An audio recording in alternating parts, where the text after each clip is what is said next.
Hello gentlemen, welcome to Swamp with a couple of backchats and a Leo one. It is with a figuratively heavy heart. I got to inform you I'm not going to stream today. I just feel like I need a break for one day and I'll be back to the regular programming tomorrow. Until then, hopefully this YouTube video will suffice, and it comes with my sincere apologies as well.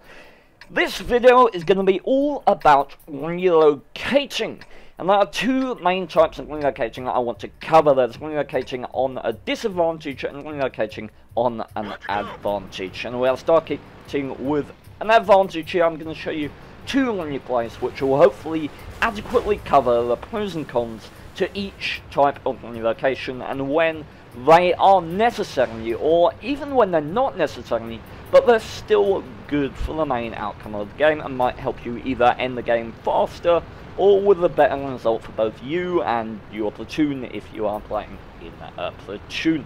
So, relocating on an advantage, what does that mean? It means when you have cleared a flank, when your team have done very well on a flank and you've cleared the vast majority of tanks from it, and there are still the defensive players that are left on that flank, let's say the TDs or the people that have just camped the flank up, because there's always those kind of players who are going to be at the back. It's about saying, well, okay, they are there, that's fine. We've killed 3 tanks, we've killed 4 tanks, we've made sure that this flank is now useless to the enemy team. We've got a significant advantage by pushing this flank and doing what we've done. So now we're going to cut our losses and we're going to go all the way to the other flank, and we're just going to bolster that, because now we know we don't need to commit these forces on this flank because we've already won it. And that is relocating on an advantage, and we're going to see a good example of it here. We recognise that it's pretty much only going to be this E5 up here. We knew at the start of this game we had a significant medium tank advantage. We've got 3 tier 10 mediums, the enemy have got none, so we're keen to make a swift, aggressive manoeuvre on this flank. And so we're discussing, we hear the E5 fire, and we're just going to go in full Wolfpack mode and take this guy out. And we're going to win this flank remarkably easily. And just nothing that E5 could do about it. And now we're going to look ahead of us and think, well, these are the people I mean when I talk about the campers, the people that remain on the flank, the people that play defensively on a flank like this. These guys could have been far more effective if they were up there. They may have even been able to stop this push or make a significant dent in it. But they didn't. They played very defensively. And now, this is the thing. I suppose relocating on an advantage is... it's a medium tank or it's a light tank maneuver. It's very much not going to work so well for less mobile heavies like an E100 or a mouse, for example. But in mediums, your strength as a class is in your mobility, is in your ability to adapt to how the game is unfolding. And this is, if you watch what me and JDog are doing now, this is relocating on an advantage. We recognise that we have crippled the flank of the enemy over here. They no longer have possession of that flank, and they are highly unlikely to take it back.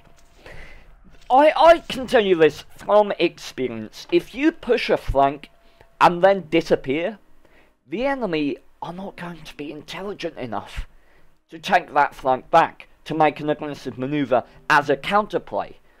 Like, 1 out of 10 times that will happen, but 9 out of 10 times you're going to be able to even get spotted on the other flank, having relocated, and the enemy still won't push where you used to be.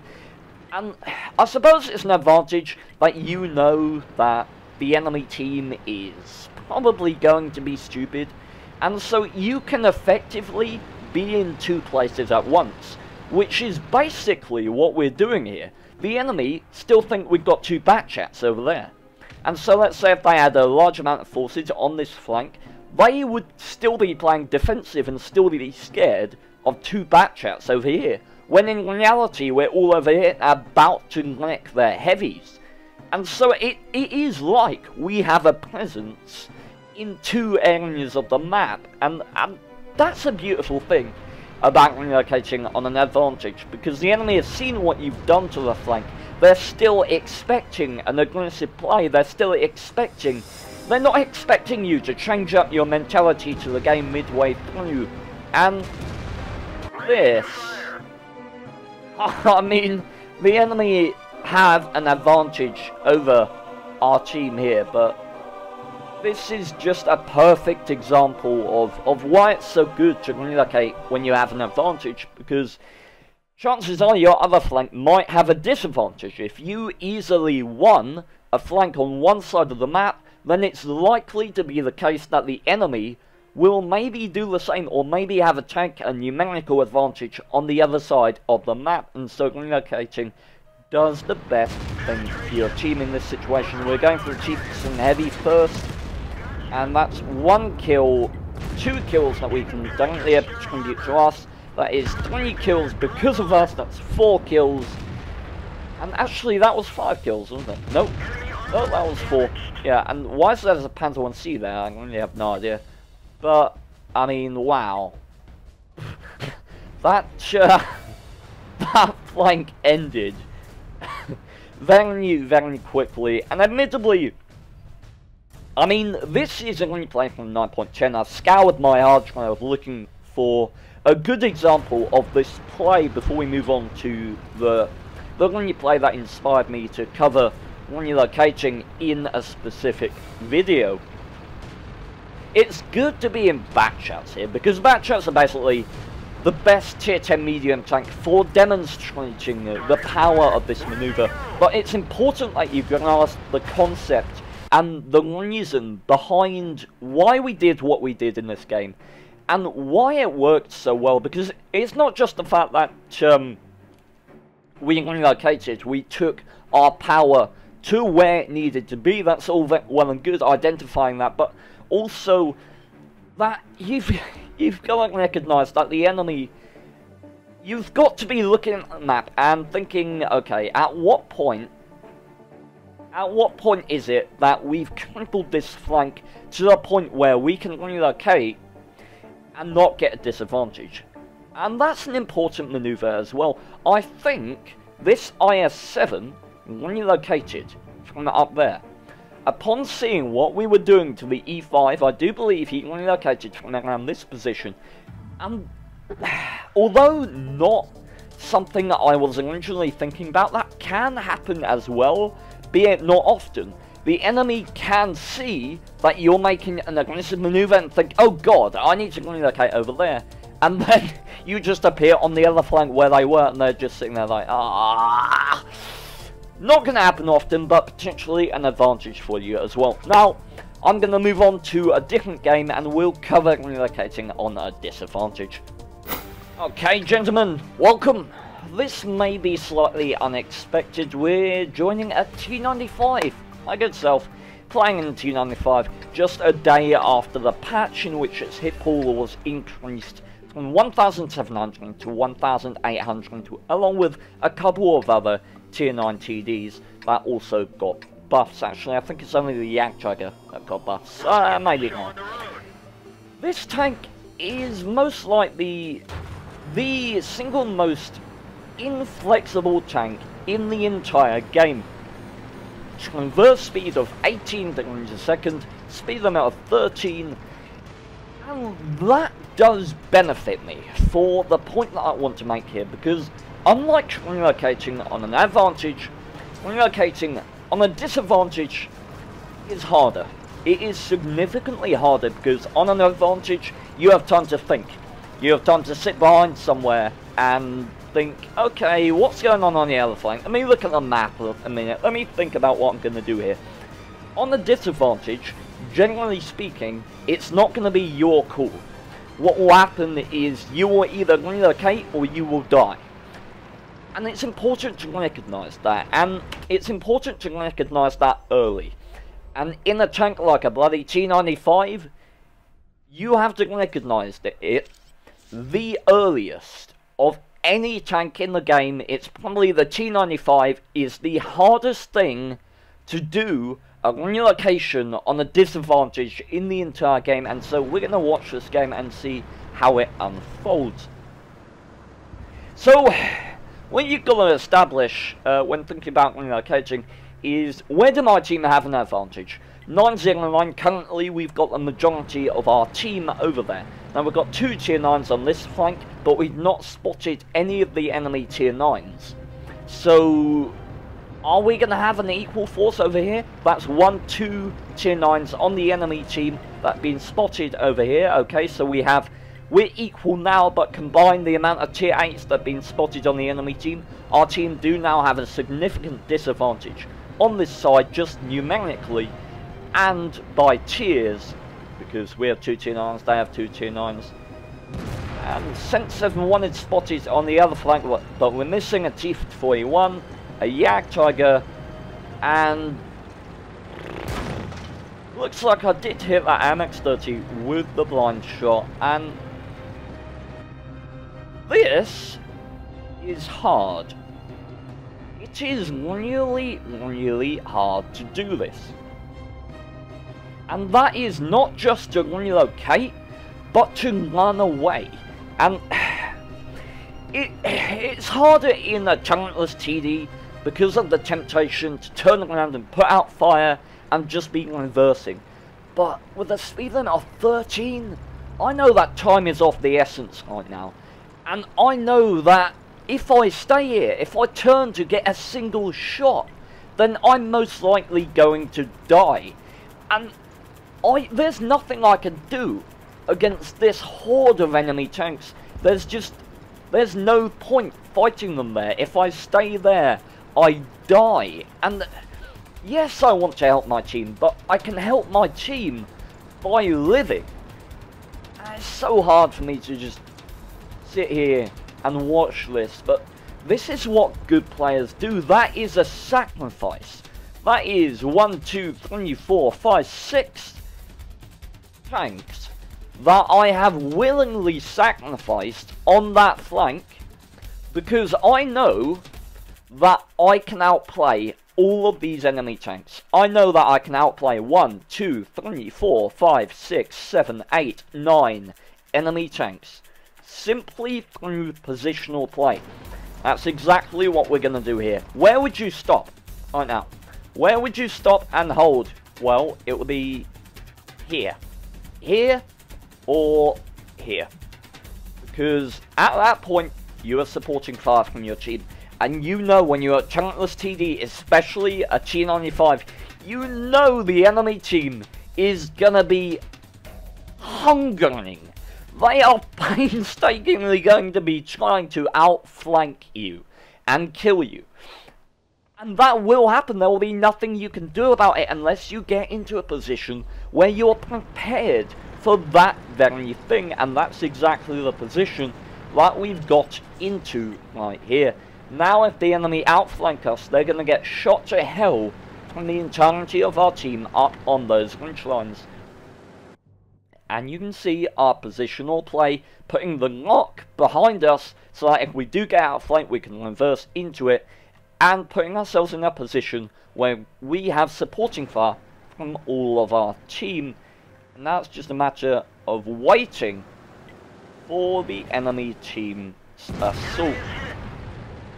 And this is relocating on a disadvantage. It's about drawing the enemy team into a position where they have a flat out disadvantage. It's about saying, we can't beat you here. We need you to attack into a bad position. You see the enemy just trying to outflank us and just waltzing into our ambush. That's already 2 of the enemies that we've got taken out. And this 52 tries to outflank. That's 3 tanks that we've got killed while putting out fire ourselves. That's 4 tanks with the E50 going down. And we've outplayed multiple opponents. 5 tanks. In the most inflexible vehicle in the entire game. And if you can do it in a T95, you can do it in anything. And it's a thought exercise. As I said at the start of the game, where do your team have an advantage? You need to know that, and you need to decide, is the enemy going to win this flank? And if they are, then get out alive, because you are so valuable as an individual if you can recognize that. You will live in a position where before you have died simply by just paying attention. By knowing that, okay, the enemy now have a massive numerical or tier advantage on this flank. They are most likely going to win. How can I outplay them? Their mentality will be aggressive. They will be looking forward. They will be looking to play aggressively. Their mentality most likely will not change as they advance over the land. And that's exactly what happened here. We drew all these tanks back into a ridiculously bad position, and all of them died, more or less. Instantly, the MX-13 got a very good position, out wide in the end, but, I mean, if we hadn't done what we had done, these tanks most likely would have been able to infest these ridge lines. Not only did we act as a boulder that the enemy team had to push out of the way to get behind our team, we were also putting out damage ourselves and acting as bait. And that is something that's specific to this game, this gameplay in the T95, is the fact that I used the fact that the enemy would be greedy and want to outflank me, like that AMX-30. But, as I said, the concept can be understood in any tank. It is far better to keep on living than it is to die on a flank uselessly with the rest of your team. And that was one of the hardest relocations that I've ever done, not only because of the sheer inflexibility of my vehicle, but also because of how many tanks we committed to that flank. We had 2 tier 9 tanks, 2 top tier tanks over on that flank who were decent, half decent players and very valuable assets, and we had to let them die. As it turned out, absolutely the right decision. But sometimes you're gonna get that wrong. It's just about when you get it right, the reward is absolutely phenomenal. We picked up, oh, sorry about that. We've picked up 4,500 damage almost in this game. It's not a bad game. And for relocation on the defense, you're not always going to get a large amount of damage for it, but hopefully you will outplay the enemy team and win the game for your team. Gentlemen, hopefully this replay has been helpful to you. Do let me know your thoughts, and until next time, I will bid you an overly fond farewell. Get out. Ow! My word!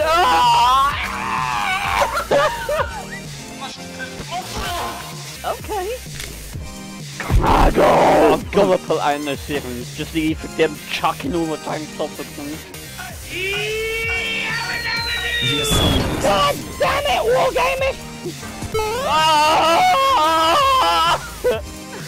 Hey, I can see my house from here. Oh my god! It stands for better. As in better than you little bitch.